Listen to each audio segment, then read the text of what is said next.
Bonsoir à tous. À la une de l'actualité ce lundi, des cartes nationales d'identité justement saisies chez un homme ce jour à Douala. Il était spécialisé dans le trafic de la nationalité camerounaise ainsi que la falsification des documents officiels. On en parle dès le début de ce journal. Et puis, soutien de 20 partis politiques à Paul Biya pour la présidentielle. Le temps des justifications est venu. Certains membres du G20 parlent d'une urgence de sauver la vie du chef de l'État. Pour d'autres, le président de la République reste le seul homme pouvant conduire le Cameroun vers l'émergence. Vous écouterez quelques-uns d'entre eux. Cependant, l'Alliance nationale pour la démocratie et le progrès annonce son soutien à Paul Biya. L'horreur à Yaoundé cet après-midi. Un jeune garçon de 18 ans poignardé à mort par un individu après une dispute. Le meurtrier est gardé au commissariat de Mimboman. L'émotion et la stupéfaction s'est emparée du quartier tout entier. Voilà pour le sommaire.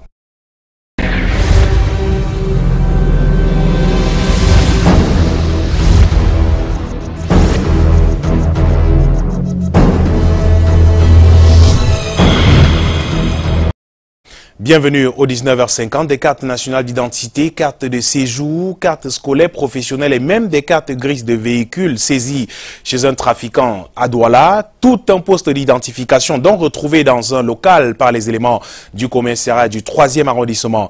Les hommes spécialisés dans le trafic de la nationalité camerounaise ainsi que des documents pour automobiles ont donc été mis aux arrêts cet après-midi. Robert Chalitok et Roméo Nanko pour les détails. Équation à une inconnue. Où se trouve la vraie fausse carte d'identité nationale. Des similitudes sont fracassantes. Pourtant, la fausse carte est celle épinglée sur le carton et montée dans un cabinet de secrétariat bureautique à Bata-Congo, à Douala, par Sieur Isidore Poigny, qui nie les faits. La Concorde a saisi. Je ne comprends pas de quoi vous parlez, je vous en prie. Je ne dis pas, je saurais dire que je la reconnais. Je ne la reconnais pas. Non. À même le sol, une armada de fausses cartes de séjour, nouvelles cartes d'identité nationale, cartes grises, cartes professionnelles, cartes scolaires et un matériel de travail s'évaluant à plusieurs dizaines de millions de francs CFA. Le poteau rose sera découvert avec les aveux de la secrétaire recrutée par les bons soins de Sieur Isidore Poigny. Oui, le jour où je suis arrivée parce que j'étais malade, je sortais de l'hôpital, je suis venue voir mon patron pour qu'il me donne l'argent. Pour que j'aille payer mes médicaments à l'hôpital. Il m'a tourné jusqu'à cette carte est arrivée. Je ne sais pas. Il m'a fait comprendre que la condition pour qu'il me donne l'argent, c'est qu'il faut qu'il fasse cette carte. J'ai été dans le besoin d'argent, j'ai aussi pris la carte. J'ai essayé, j'ai pris une carte qu'on avait scannée, parce qu'on fait plus les copies couleurs. Une carte qu'on avait scannée.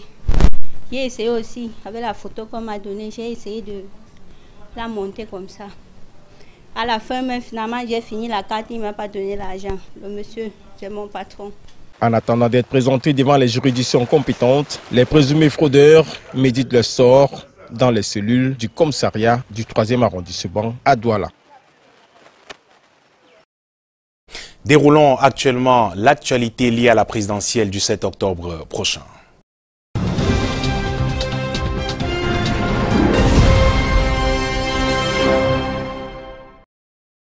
Ils étaient opposants farouches à Paul Biya hier, des pourfendeurs violents du régime du renouveau. Aujourd'hui disent haut et fort leur soutien indéfectible et tout leur amour à leur adversaire d'il y a quelques années qu'ils ont passé le temps à combattre d'ailleurs. Un acte qu'ils justifient par plusieurs faits pendant que les uns évoquent le maintien de la paix et la stabilité du pays. Les autres parlent de l'émergence de l'économie pour soutenir leur dévolu jeté ces derniers jours sur Paul Biya. Charles Robert Etok et Stéphane Binac ont rencontré quelques membres du G20 à Douala. Ils se sont unis à d'autres leaders politiques des partis de l'opposition pour clamer leur soutien au candidat du parti du flambeau ardent, Paul Biya. Un acte justifié à plusieurs égards pour le leader du nouveau mouvement populaire, Banda Kani. Premièrement, c'est une décision de notre congrès qui s'est tenu du 14 au 15 juin 2018 à Douala. Deuxième argument, c'est que, mon cher ami, nous constatons que ceux qui sont des adversaires du président Biya ne veulent pas gagner l'élection. Il y en a qui veulent simplement conserver les rentes institutionnelles qui les rapportent plein d'argent depuis 20 ans. Il y en a qui commencent une carrière politique par la présidentielle. Et il y en a qui veulent devenir deuxième force politique du pays. Donc, ils se sont donné les moyens pour atteindre chacune, respectivement, cet objectif-là. Pas de battre le président. Donc, vous n'allez pas nous demander, nous, un parti politique sérieux, de nous allier avec les perdants. Nous, on s'allie avec le gagnant. Et un vrai gagnant. Le président est le seul, dans les conditions actuelles, à garantir notre intégrité territoriale, à maintenir la guerre contre les ennemis du Cameroun et en même temps à conserver la continuité de l'État. Pour le président du PADEC, Jean de Dieu Momo, le choix du candidat du renouveau est gage de paix pour un Cameroun prospère. C'est une décision qui est très controversée, mais que nous assumons parce que, pour des raisons sécuritaires, nous avons estimé que l'élection de 2018 est placée sous haute tension, des tensions sécuritaires qui risquent d'entraîner le pays dans la rwandisation génocidaire. Cette élection-ci, si on n'y fait pas attention, c'est le Cameroun qui va tomber. Et moi, et nous avons pris donc la responsabilité d'assumer nos responsabilités, de nous déconnecter, de nous dégager, de dégager notre responsabilité de toute question qui peut déstabiliser le Cameroun. Et nous avons estimé que nous pouvons soutenir le candidat, justement Paul Biya, qui est là, qui est le chef des forces armées, pour qu'il neutralise, n'est-ce pas, les fauteurs de troupes. Au-delà des 20 partis de l'opposition acquis aux idéaux du RDPC, les journalistes patriotes, eux aussi, ont manifesté leur soutien à la candidature du président national du RDPC, Paul Biya. Ce ralliement inattendu de 20 partis politiques de l'opposition au RDPC pour soutenir la candidature de Paul Biya à la prochaine présidentielle continue de faire parler. Faut-il ou pas condamner les soutiens de plus en plus déclarés à la candidature du chef de l'État? La question alimente de nombreux débats depuis la sortie de ce G20 la semaine dernière, précisément vendredi dernier. Patrick Christian Dobo met en exergue le danger qui accompagne actuellement les diatribes autour d'un acte loin d'être anodin dans le contexte politique camerounais. L'échéance électorale du 7 octobre prochain charrie déjà de nombreuses passions dans l'espace public. Parmi les causes de discorde en débat, figure en bonne place la question des soutiens multiformes à la candidature du chef de l'État qui jaillissent depuis un certain temps. Qu'ils soient issus de leaders politiques, de journalistes déclarés patriotes ou de certains acteurs de la société civile, ces soutiens sont parfois actés par des irréductibles aux yeux de l'opinion, pourtant viscéralement opposés par le passé à l'action de l'homme lion. Des positions nouvelles qui révoltent et animent des tensions chez certains compatriotes et surtout perceptible dans les réseaux sociaux où fusent des propos acerbes contre certains acteurs concernés. Des soutiens que certains qualifient de contre-nature et qui font face aux arguments de circonstance évoqués par les mises en cause. Une question qui rappelle également à la mémoire de nos compatriotes quelques alliances et soutiens souvent taxés de retournement de veste qui ont jalonné le jeu politique dans notre pays depuis le retour du multipartisme. Il y a d'abord le cas du MDR en 1992, qui pour certains priva l'opposition des saveurs du pouvoir législatif en offrant au RDPC une majorité alors inespérée. Il y a ensuite les positions de l'UNDP, l'UPC, l'ANDP et plus proche de nous, celle du FSNC de l'actuel ministre de la Communication ou même de quelques cadres actuels du parti au pouvoir qui sont une habitude des revirements politiques qu'on peut constater réguliers dans notre pays. Bien plus, le positionnement idéologique de nos formations et leaders politiques apparaît au fil du temps comme circonstanciel et dépendant des intérêts de l'heure. Dans le cas d'espèce, on dira certainement que seuls les imbéciles ne changent pas d'avis. S'il est clair que le revirement récurrent à 180 degrés de certains leaders véhicule l'incohérence et l'immoralité du discours, il reste malheureusement un acte du jeu politique. Un acte autant critiquable que la flopée de propos haineux qui jaillissent de plus en plus dans un environnement déjà très tendu. Reste dans notre contexte à donner aux unes le véritable pouvoir de sanction, seul à même de nous éviter de transformer notre espace en lieu d'expression de nos divergences politiques par des violences verbales, malheureusement creusées de propos haineux et de violences physiques. Toujours en politique, le réseau des défenseurs des droits humains en Afrique centrale appelle à la pacification du pays avant la tenue du scrutin du 7 octobre prochain. Face à la presse ce jour à Douala, l'ONG pose des préalables à la tenue de cette présidentielle, des recommandations également à l'endroit du gouvernement pour une tenue sereine de l'élection dans les 10 régions du pays, y compris celles anglophones en difficulté en ce moment. Adjamaramou, Patrick Christian Dobo et Guy Futso. Le réseau des défenseurs des droits de l'homme en Afrique centrale plaide pour l'instauration d'une commission de justice et de réconciliation avant la tenue de l'élection présidentielle au Cameroun. Pour l'ONG, les raisons de cette option sont évidentes. D'organiser les élections quand le pays est en situation de sécession, parce que c'est une façon d'ajouter à la sécession. Si vous qui incarnez l'unité d'un pays, si vous qui êtes censé rassembler tout le monde, surtout en cette période où tous les Camerounais doivent venir choisir la personne, lui-même le président a intérêt à ce que son élection soit le légitime, qu'il y ait 90% des populations qui soient derrière lui. Donc c'est encore cette idée de rassemblement, d'équité, de justice, qui doit être son cheval de bataille pour tous les Camerounais. Pour y parvenir, le REDAC rend public un ensemble de propositions susceptibles de remettre le Cameroun sur les rails d'un consensus préalable à la tenue d'une élection présidentielle. Ce qu'on dit depuis, c'est une commission justice, vérité et réconciliation. Je pense que le moment est venu de mettre cette commission en pratique et nous avons estimé qu'il y a un certain nombre de personnalités au niveau de l'Afrique qui pourraient, n'est-ce pas, jouer un rôle. Donc, par exemple, le président de l'Union africaine, Paul Kagame, avec ses pairs, qui pourraient dire à leur père, le président de la République, que le temps est arrivé pour que, au moins, qu'il y ait un climat apaisé avant toute élection. On a aussi pensé aux personnalités comme M. Thabo Mbeki, comme Hélène Sirleaf du Libéria, toutes les personnalités qui ont été au cœur des conflits dans leur pays et qui ont, n'est-ce pas, apporté une contribution dans la gestion des conflits. Nous avons pensé à...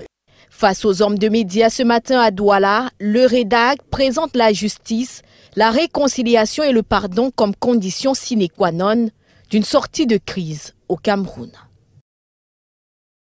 Cependant, sur le terrain, un meeting de remerciements au chef de l'État, le département du Konki à l'unisson s'engage à soutenir la candidature de Paul Biya à la présidentielle du 7 octobre prochain. Le rassemblement qui a vu la présence de nombreuses élites de la région de l'Ouest a eu lieu ce week-end. Le compte rendu de ces moments avec Walter Bertrand et Dimitri Kuaté-Fokwa.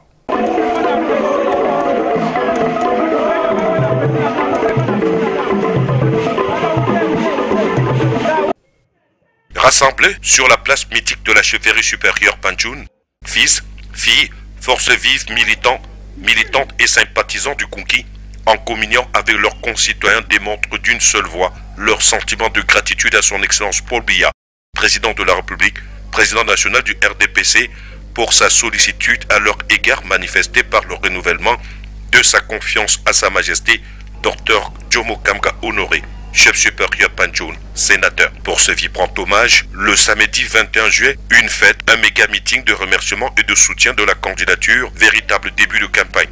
Un rendez-vous historique dans un cadre métamorphosé où tout l'Ouest politique, administratif, économique, culturel traduisent dans le concret leur engagement derrière le président de la République. Heureusement que nous ne sommes pas dupes. Nous ne saurions prêter attention à ces aventuriers. Son Excellence Paul Biya, notre goléador, est le seul candidat qui vaille, le seul postulant qualifié pour le poste. Il est inéluctablement le seul candidat capable d'amener notre pays à relever les nombreux défis qui l'interpellent.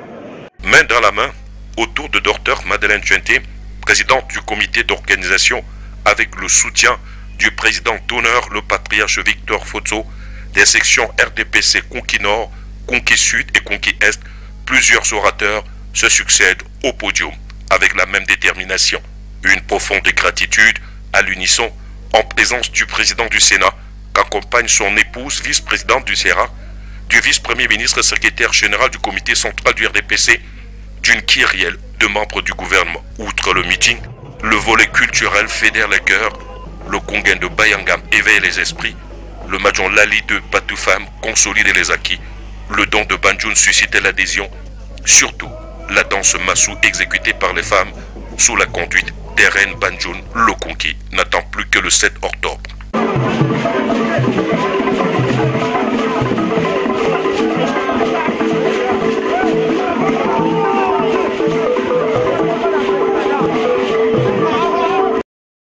Un autre soutien au RDPC qui vient de l'Alliance nationale pour la démocratie et le progrès qui vient donc de lancer la campagne pour soutenir Paul Biya. On en parle avec vous à Yaoundé, Alain Ghislain Kanga. Bonsoir.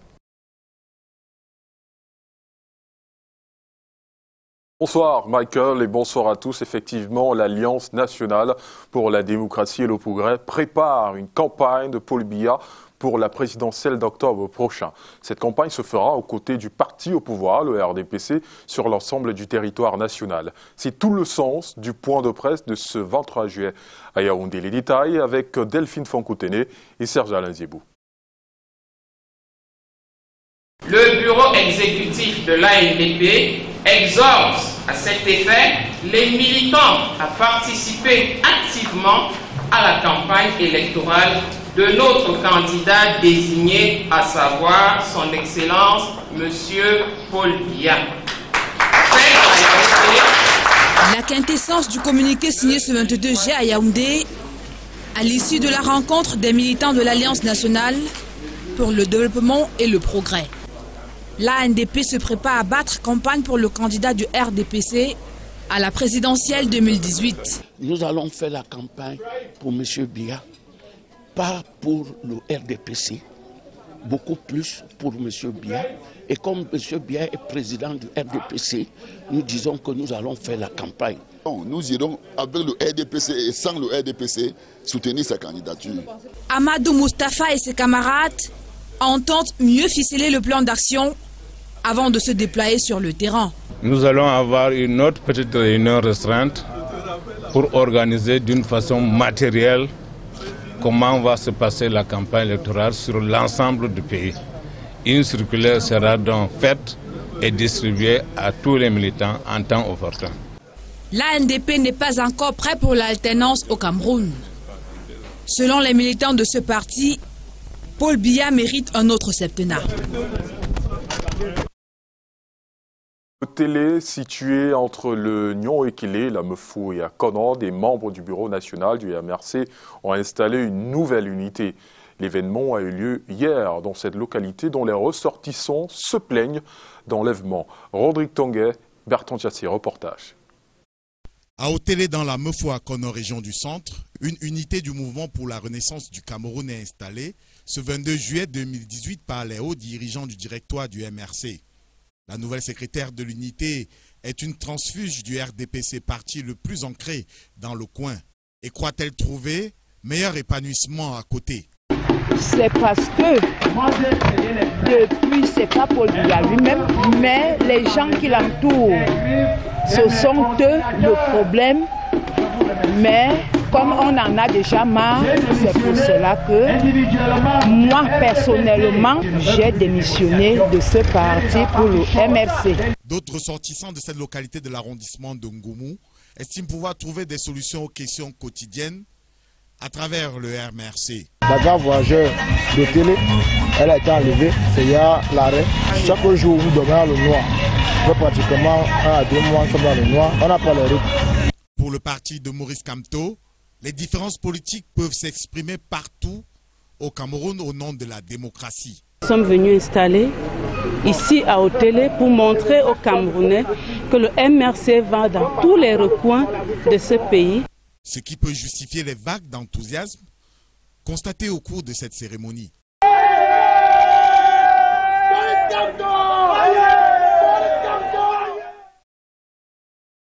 Fermons cette page réservée à la politique et parlons du Fonds spécial d'équipement et d'intervention intercommunale qui migre vers la norme ISO 9001 version 2015. Le FECOM, qui a reçu ce jour sa certification, est la toute première entreprise à l'accueillir. Cette certification atteste de la conformité du système de management de la qualité aux exigences des normes internationales en la matière. Les détails dans cet élément réalisé avec le concours de Constant Kamga. Migration réussie du système de management de la qualité de l'organisme vers la norme ISO 9001 version 2015.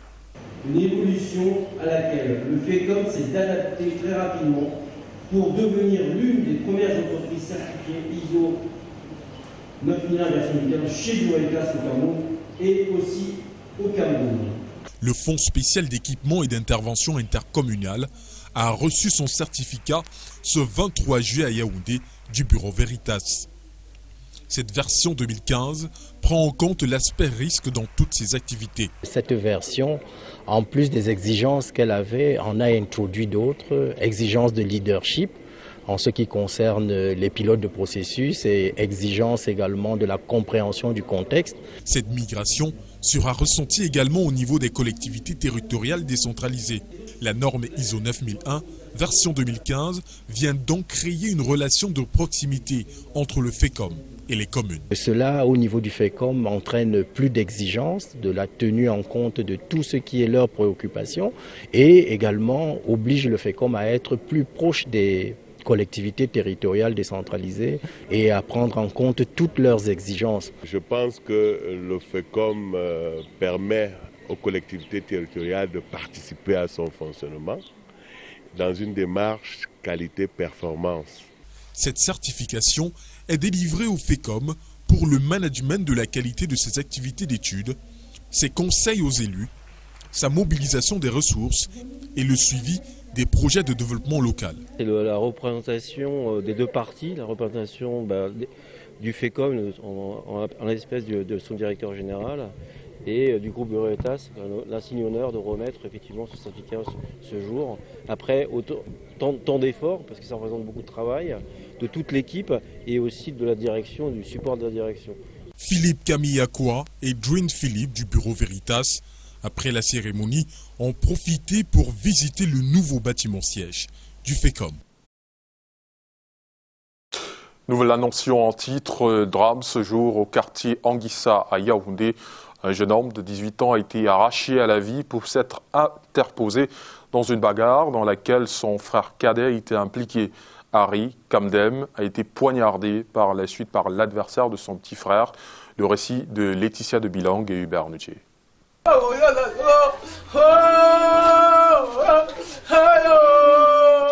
Les pleurs d'un parent qui exprime sa douleur, celle causée par la mort du jeune Harry Kamdem, assassiné pour s'être comporté en héros. C'est quand on tapait sur son ami qu'il est sorti avec l'autre pour séparer.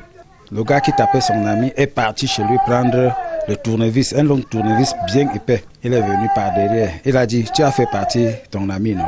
Il lui a donné une lâcheté à la bouche là. Pendant que le petit criait, aïe, aïe. Quand il crie aïe, il prend le long tournevis là, il met sur le cœur ici, ça sort encore ici, il tire. Nous sommes au quartier Anguissa de Yaoundé, au lieu dit Carrefour Bélibi. La scène se déroule dans l'après-midi du 22 juillet 2018. C'est dans ces ruelles que le jeune Harry Kamdem a été arraché à la vie à cause d'un malentendu. Il se retourne, il dit que tu appelles qui petit, je suis ton petit. Il dit que pardon, c'est parce que j'ai oublié ton nom. Excuse-moi. Le gars dit qu'il ne comprend pas, il commence à lui donner le coup de poing. Comme ils étaient trois, une autre personne a arrêté le gars et mon fils a arrêté le petit ici en haut. Quand le gars est parti chez eux, mon fils reste lui dit que rentre chez vous. La lutte qu'il fait là, s'il revient encore ici, il peut te faire du mal.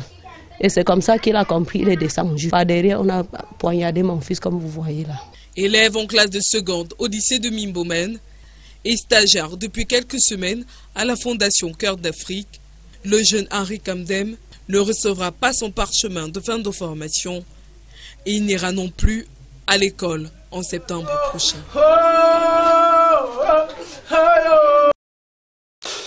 Une demi-douzaine de milliers d'ordinateurs PBHEV distribués depuis cette mi-journée à des étudiants d'une université privée, établissement en formation de l'enseignement supérieur public. L'opération a été lancée par le ministre de l'Enseignement supérieur, Jacques Famdongo, en présence de Rodrigue Tonguet et Bertrand Tiassé. « 5320 ordinateurs du nouveau contingent du don présidentiel accordé aux étudiants du Cameroun. Ce lundi au Palais des Sports de Yaoundé, c'est le tour des apprenants des instituts privés de l'enseignement supérieur tels l'INSS avec 517 pièces et Subtic pour 1125 machines, mais aussi les établissements publics comme l'École nationale des travaux publics qui s'adjugent 1760 ordinateurs ou des institutions inter-États comme l'IAIC branche Cameroun avec 1922. Et le don symbolique de ce matin se fait avec la même mention du chancelier des ordres académiques. Le président Paul Biya met à la disposition des étudiants inscrits dans les universités camerounaises un précieux sésame. C'est cet ordinateur PBHIV qui leur permet d'être donc, comme je l'ai dit, des citoyens du monde. Comme depuis le début de l'opération, le projet vise à arrimer les étudiants camerounais à la technologie de pointe. Des étudiants modernes, des étudiants futuristes, grâce au président Paul Biya, qui est le père des étudiants, qui aime les étudiants, nonobstant ce que d'aucuns peuvent prétendre. Après la cérémonie de cet après-midi, les machines seront distribuées sur les campus concernés.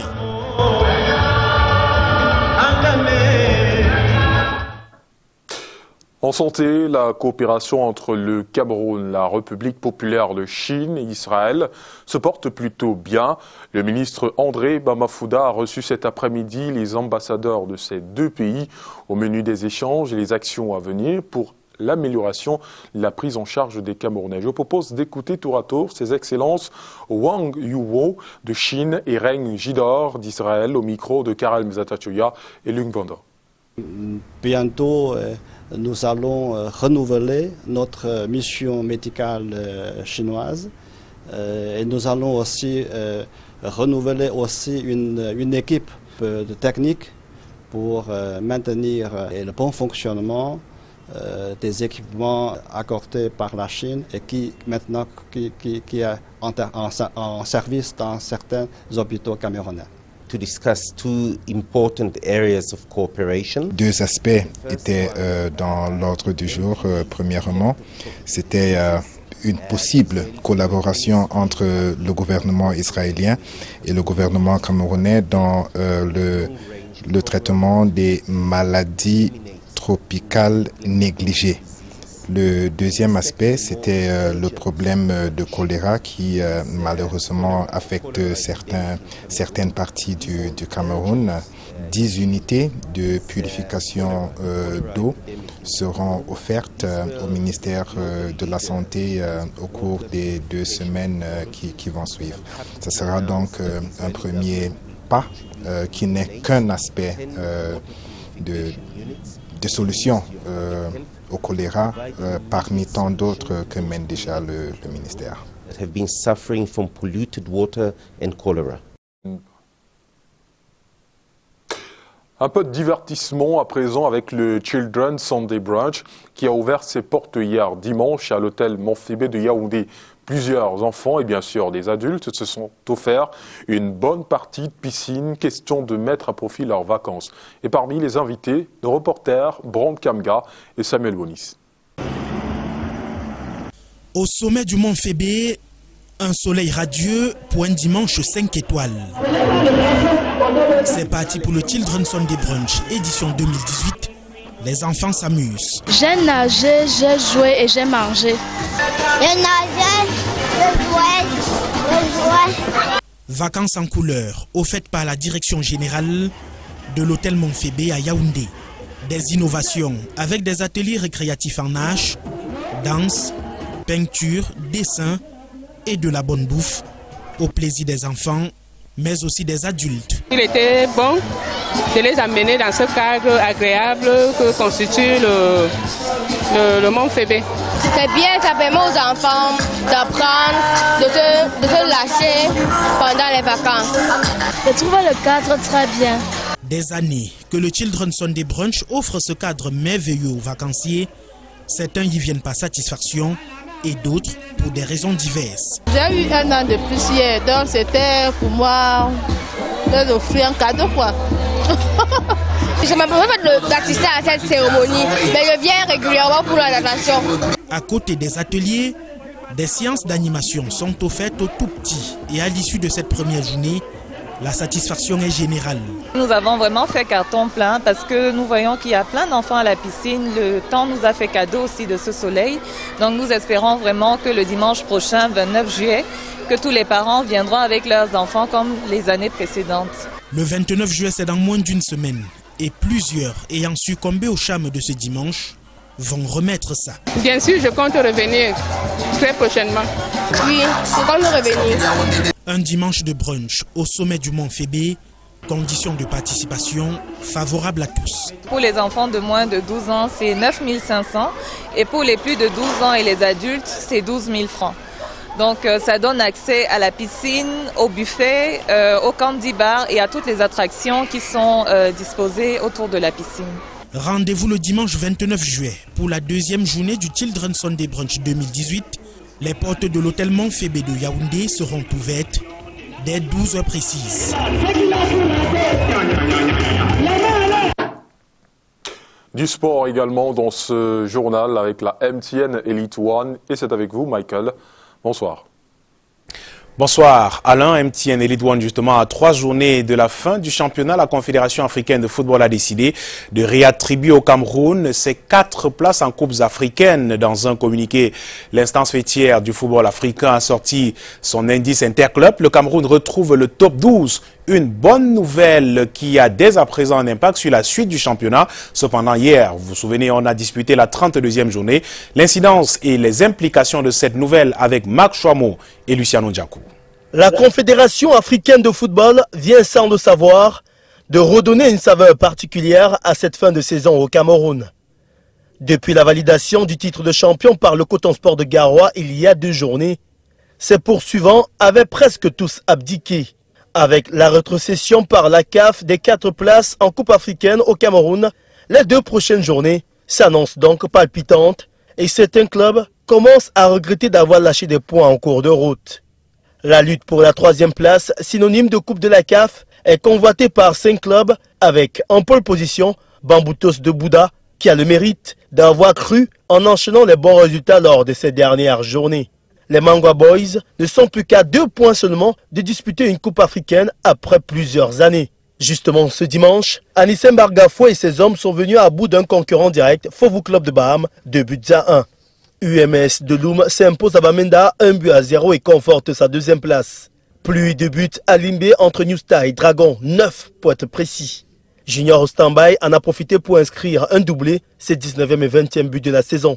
Notons également la défaite du leader Coton Sport de Garoua sur la pelouse de Yafoot, 0 but contre 1. Au classement général, après 32 journées, le Coton Sport compte 65 points, Bamboutos de Bouddha est 3e, avec 5 points d'avance sur ses poursuivants directs que sont Yon Sport, Fovu de Baham et New Star. Dragon de Yaoundé assure son maintien avec 41 points. Unisport, Stade Renard et Colombe se tiennent tous à 39 points. Un seul club devra rejoindre la 2e division, où s'y trouvent déjà Aigle Royal de la Ménois et Yafoot officiellement relégués. Au classement des buteurs, Junior Ostambay déloge Mwandil Maldi et est en tête avec 20 buts, une première de l'ère professionnelle au Cameroun. Alain Nandjou de New Star de Douala, grâce à son triplé, est désormais 3e meilleur buteur. La 33e journée arrive vite, mercredi prochain, avec des suspens à la clé. Ce public reportage pour refermer ce journal, le port en eau profonde de Kribi lancé à plein régime. Le terminal polyvalent accueille officiellement son premier navire, 3000 mètres cubes de bois chargés en 48 heures, une performance qui montre la capacité mais encore l'expertise avérée que regorge le groupe KPMO exploitant en régie indirecte du terminal polyvalent du port de Kribi. Charles Robert Itok et Stéphane Bina pour les détails. Dernière consigne pour des dockers parés pour une cadence de travail sans pareil. Nous sommes au terminal polyvalent du port en eau profonde de Kribi. Le premier navire est officiellement accueilli. Dans ce gigantesque bâtiment de plus de 150 mètres, 3000 mètres cubes de bois seront placés en seulement 48 heures. Pour un début, nous pensons que c'est une bonne cadence. Vous voyez, il y a une rotation de 3 camions et je pense qu'il y a 3 autres qui sont en train d'arriver. Et donc, nous avons la chance que le bateau a ses propres mains et permet donc un déchargement très rapide. Nous pensons que c'est un très bon début. Une cadence exceptionnelle, fruit d'une mutualisation des compétences et d'expériences dans l'objectif de faire du terminal polyvalent de Kribi un lieu attractif pour chargeurs et amateurs. KPMO entend gérer ce terminal avec la performance au niveau reconnu dans les terminaux similaires à l'échelon n'est-ce pas, des transports. KPMO également s'inscrit sur la durée de ce terminal naturellement pour aller vers la concession. C'est notre ambition qui est légitime.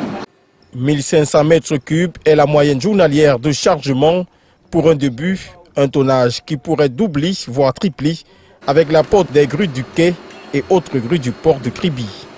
L'idéal ici, c'est que avec les équipements assez performants que nous avons ici, nous puissions atteindre 3000, pourquoi pas 4000 mètres cubes.